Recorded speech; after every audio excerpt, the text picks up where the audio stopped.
Hello আসসালামু আলাইকুম everyone. আজকে আমি খুব সহজে কিভাবে মডেলিং চকলেট তৈরি করতে হয় সেটা দেখাবো। হোমমেড কর্ন সিরাপ দিয়ে আমি এই মডেলিং চকলেটটা তৈরি করে দেখাবো। কর্ন সিরাপের রেসিপিটা চ্যানেলে আছে, ডেসক্রিপশন বক্সে দেওয়া থাকবে। আপনারা কিন্তু এই মডেলিং চকলেটটা গ্লুকোজ সিরাপ দিয়েও তৈরি করতে পারেন। গ্লুকোজ সিরাপের রেসিপিটাও চ্যানেলে দেওয়া থাকবে। এই তো দেখতে পাচ্ছেন কতটা সফট। এটা কিন্তু তৈরি করার পর দেখা ঘরে খুব সহজে কর্ন সিরাপ তৈরি করা যায়। বাজার থেকে কিনে আনতে গেলে অনেক সময় অনেক বেশি এক্সপেন্সিভ হয়ে যায়, প্লাস সবসময় হাতে কাছে থাকে না। তাই আজকে সবকিছু হোমমেড থাকবে। প্রথমে কর্ন সিরাপটাকে একটু গরম করে নিচ্ছি। 40 সেকেন্ডের মতন আপনারা মাইক্রোওয়েভ করে নিতে পারেন। চকলেট যেহেতু ওয়ার্ম থাকবে, মানে আমরা মেল্ট করে নিব, সেক্ষেত্রে কর্ন সিরাপটাও লিকুইড পোর্শনে থাকতে হবে। দেখতে পাচ্ছেন কতটা লিকুইডি, আর দেখতে পাচ্ছেন কতটা গ্লসি হয়েছে আমার কর্ন সিরাপটা।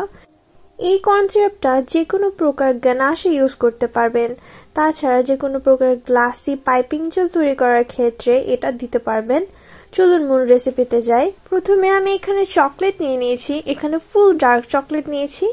এই চকলেটটাতে কোনো প্রকার চিনি নেই, একদম ডার্ক চকলেট। আপনারা যে কোনো ধরনের চকলেট এখানে ইউজ করতে পারেন। আমি এখানে সামান্য পরিমাণ গ্লুকোজ সিরাপ দিয়ে দিচ্ছি। যেহেতু এটাতে কোনো প্রকার চিনি নেই, তাই আমি এখানে গ্লুকোজ সিরাপ দিয়েছি। আপনারা চাইলে এটা স্কিপ করতে পারেন। আপনারা চাইলে চকলেটটাকে প্রথমে মেল্ট করে তারপরে এতে কর্ন সিরাপ আর গ্লুকোজ সিরাপ একসাথে দিতে পারেন। আমি আগে দিয়ে দিয়েছি। এখন চকলেটটাকে ডাবল বয়লারে মেল্ট করে নিব। ডাইরেক্ট চুলার মধ্যে চকলেটটা কোনোভাবে দেওয়া যাবে না, তাহলে কিন্তু পুড়ে যাবে আর খেতে একদমই ভালো লাগবে না।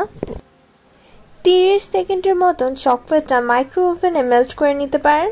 30 সেকেন্ডের বেশি কোনোভাবে মাইক্রো ওভেনে মেল্ট করা যাবে না, তাহলে কিন্তু পুড়ে যাবে।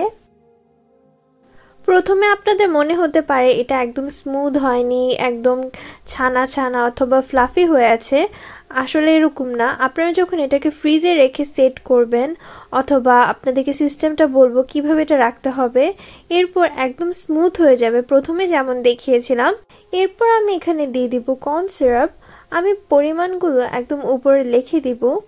আপনারা যদি কোয়ান্টিটি বাড়াতে চান, সেক্ষেত্রে কিন্তু গ্লুকোজ সিরাপ অথবা কর্ন সিরাপের পরিমাণটা বাড়িয়ে দিতে পারেন।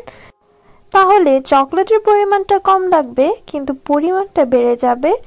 এই মডেলিং চকলেট দিয়ে আপনারা যে কোনো কিছু তৈরি করতে পারেন। হোয়াইট চকলেট কিন্তু ওভার মেল্ট করা যাবে না, অর্থাৎ অনেকক্ষণ চুলার উপর রেখে দেওয়া যাবে না।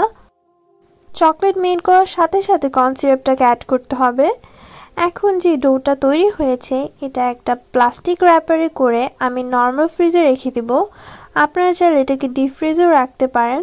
ডিপ ফ্রিজে অথবা নর্মাল ফ্রিজে যেখানে রাখেন 2-3 ঘন্টার মতন রেখে দিতে হবে, যতক্ষণ পর্যন্ত চকলেটটা একদম হার্ড না হয়ে যাচ্ছে। প্লাস্টিক র্যাপারের পরিবর্তে আপনারা পলিথিনের ভিতরে রেখে একদম ফ্ল্যাট করে চকলেটটাকে একটু চেপে চেপে নেবেন। চকলেটের ডোটাকে একটু পাতলা করে নিলে চকলেটের ডোটা তাড়াতাড়ি সেট হয়ে যাবে। মডেলিং চকলেট দিয়ে আপনারা কিন্তু যে কোনো ধরনের পাখি, ফুল, কোনো ধরনের স্ট্যাচু তৈরি করতে পারেন। সাধারণত হোয়াইট চকলেট দিয়ে বিভিন্ন ধরনের ডিজাইন বা জিনিস তৈরি করা হয়। হয়ে গিয়েছে, এটা দেখুন অনেকটা শক্ত হয়ে গিয়েছে বা সেট হয়ে গিয়েছে। এখন আমি এটাকে মিক্স করে দেখাচ্ছি। হাত দিয়ে এভাবে মিক্স করে নিলে হবে। অন্যান্য যে ডোগুলো তৈরি করা হয় সেগুলো অনেক শক্ত হয়, কিন্তু এটা দেখুন কতটা সফট। এটাকে মিক্স করা খুবই ইজি। আরও কিছু রেসিপি আছে, সেই রেসিপিগুলোতে চকলেটটা অনেক বেশি হার্ড হয়ে যায়, চকলেটটাকে স্মুথ করতে অনেক কষ্ট হয়। এটার ক্ষেত্রে তৈরি করাটা বা সফট করাটা খুব ইজি, আর এটা দিয়ে যে কোনো ডেকোরেশন করাটাও খুব ইজি। ফ্রিজে সেট করার আগে চকলেটটা হাতে লাগলে হাতে মেল্ট হয়ে যাবে অথবা হাতে ইজিলি লেগে যাবে, কিন্তু এটা যখন ফ্রিজে একবার সেট করে ফেলবেন, এরপরে এটা হাতে একদমই লাগবে না। আমি এটা দিয়ে একটা চকলেট তৈরি করেছিলাম ভিতরে ট্রাফল দিয়ে। এই রেসিপিটা চ্যানেলে শীঘ্রই চলে আসবে, আপনারা দেখে নিতে পারেন। আশা করি আজকের রেসিপিটা ভালো লেগেছে। আপনারা আর কি কি ধরনের রেসিপি দেখতে চান আমাকে কমেন্টে জানাবেন। মডেলিং চকলেট দিয়ে আমি এই রোস্টটা ইনস্ট্যান্ট তৈরি করেছিলাম। আরও বিভিন্ন ধরনের জিনিস আমি এই মোল্ডিং চকলেট বা মডেলিং চকলেট দিয়ে দেখাবো। এটাকে আপনারা কিভাবে সংরক্ষণ করবেন আপনারা ফ্লাওয়ারগুলো তৈরি করে বাহিরে রাখতে পারেন বা যে কোনো কিছু তৈরি করে বাহিরে রাখতে পারেন। এই চকলেটটাকে আপনারা ফ্রিজেও সংরক্ষণ করতে পারেন। 1 থেকে 1.5 মাসের মতন এই চকলেটটা ভালো থাকবে। আপনাদের চকলেটের ডেট যদি বেশি থাকে তাহলে এটা কিন্তু বেশি দিনও সংরক্ষণ করা যাবে। আমি এই চকলেটগুলো স্টাফ করে তৈরি করেছিলাম। মডেলিং চকলেটটাকে আপনারা প্লাস্টিক র্যাপারে মুড়িয়ে যে কোনো জায়গায় রাখতে পারেন। বাহিরে প্রায় 1 মাসের মতন ভালো থাকবে আর ফ্রিজে 1 থেকে 1.5 মাসের মতন ভালো থাকবে। এই রোজগুলো আমি গ্লুকোজ সিরাপ দিয়ে তৈরি করেছিলাম।